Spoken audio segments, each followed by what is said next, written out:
With this video, I wanted to make sure that everyone knows how to use the timesheet function of RFS. There's a couple things that you can do with that, and I don't think everybody knows exactly what you can do with it. So if you want to see how many hours you've got during the week so far, or you just want to review it or whatever, at any given time you can touch these three bars up here, and you go to Tech Timesheet.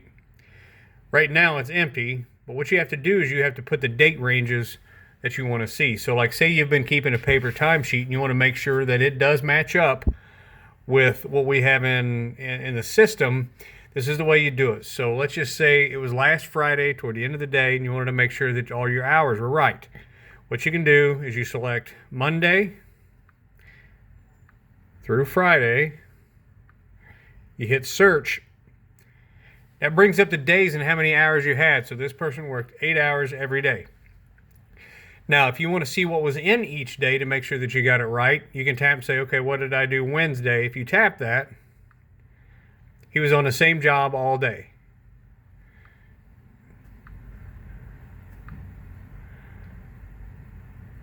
Now this is going to be the same because he's on paternity leave. So let's look at a different week. So let's look at the 14th to the 16th. Let's see what's happened this week. All right, so this is what he's got for this week. So yesterday, he hit lines, and it says on this work order, he had 3 hours. On this work order, he had 5. So you can look at each line of every day and know exactly where you're at. Now, when we went to this, we told everybody to keep your time on a separate sheet of paper so you could confirm to make sure it matches up with what we've got. This is how you do it. We are not going to keep checking and verifying your time every week. It's going to have to be right, fellas. Chelsea spends a lot of time. The dispatchers spend a lot of time doing this when you can do it in a matter of no time. So it's something that you guys are going to be expected to do.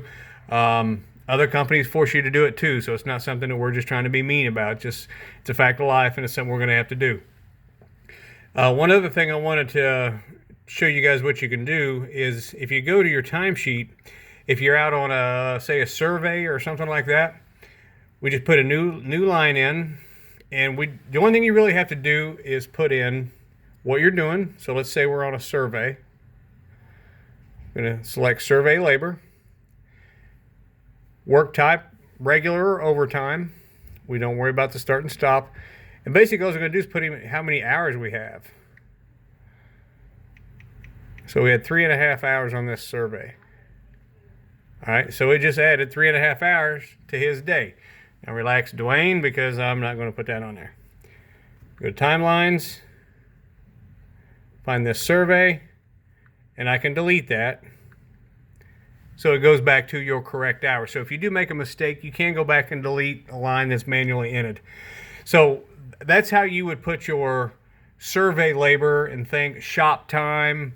If you're getting your oil changed or something like that, that's where you can put this stuff at. So want everybody to know how to use this timesheet and how to confirm and make sure that you've got all of your hours in. So if you got any questions, feel free to call me or Aubrey, and we'll do the best we can. But this is something you guys are going to need to learn. Thanks, guys.